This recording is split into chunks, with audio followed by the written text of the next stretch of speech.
Father Oivistock, Gus Suantraí Íosa, you're very welcome to the Lullaby of Jesus, where we look at the readings for tomorrow. Now, today is the feast of the Holy Family, and tomorrow is the feast of Saint Sylvester.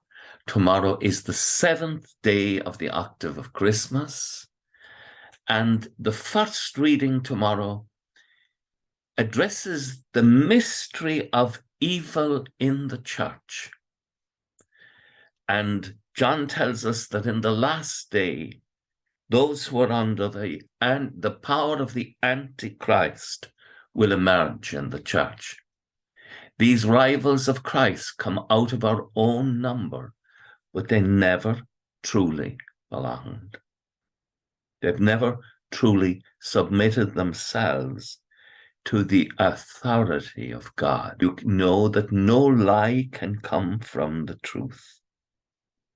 And there will always be people who will emerge in the church who are the servants of the Antichrist, because they bring deception. They bring that ambiguity that allows people to go astray and lose their eternal salvation. The Psalms sing a new song to the Lord, proclaim his help day by day. That's an important theme in this week. Proclaim to others the help that God is to you. Be open about it. And then the gospel, the prologue of St. John. Now, there's already a prologue exists that has come from the priestly tradition in the book of Genesis, in which the Word creates life. And God said, let there be light. Creation by the Word. John begins in the same way. In the beginning was the Word, and the Word was God, and the Word was with God.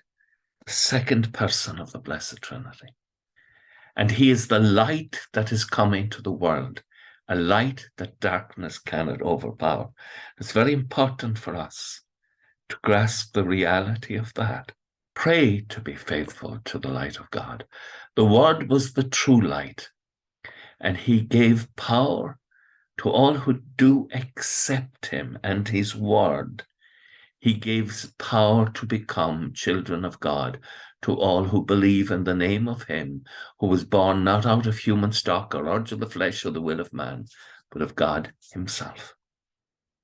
The next line is truly beautiful. The Word was made flesh, rinneadh, feoil, and Bhriathar, and he lived among us, and we saw his glory, the glory that is his as the only Son of the Father, full of grace and truth. And for John, Christ is glorified on Calvary.